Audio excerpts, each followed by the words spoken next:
This tutorial is designed to help you get started using Inq ITS virtual labs in your classroom. So let's go ahead and create an account. I would choose a teacher account. Now you can connect with Clever or Google, or you can sign in with your username. You fill in this information, and I'm gonna go here and sign in really quickly with sallygarcia@gmail.com. And get signed in. So this process is a lot easier if you're signed in with Google or Clever, but if you don't have access to those, we should certainly let you sign in with an email. I highly recommend signing in with a school email because you'll have access to more of our resources. So as you come to this screen, you can explore labs.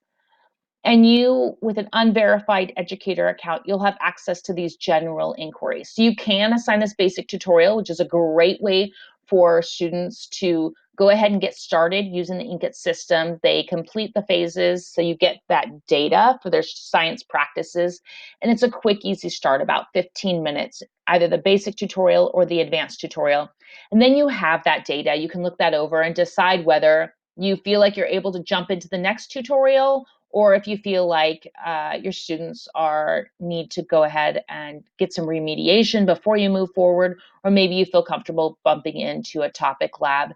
And notice these are all locked because this is an unverified educator account. If you have a verified educator account, you would have access to those. So let's go back here and look. From this main screen, we have access to a number of things. We can click on these links to ask for a free lab, request a formal pilot, request a quote. Let's say you tried to open something like you tried to open Ink Blotter and it wouldn't open. You could report an issue here, and we would tell you that we have a form that you can send to your tech department to help them whitelist our site, so you'd be able to get access to that information. And from here, we can explore some labs and assign the tutorials. We can open the Students tab. Now this is going to open here, and if I had students, they would show up here. And I could look at reports, which opens in a new tab. And if I had students, I'd be able to track growth and see their scores here. I'm going to open Ink Blotter. If I had students actually working, I would have alerts populating here in real time. This information is in real time. So once the students leave the class and they're gone, that alert data is going to be gone. It's only while the students are working. Settings is where I could switch my account to my school email. I could adjust this information.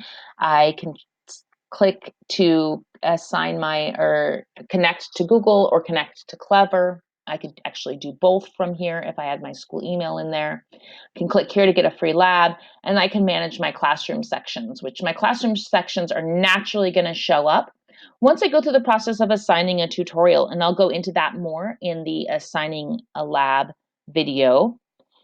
So if you have any questions at this point, please feel free to email us, info@inqits.com. Please check out our other videos on the YouTube channel. Thank you for taking the time to join us. We appreciate it and look forward to meeting with you about Inq ITS.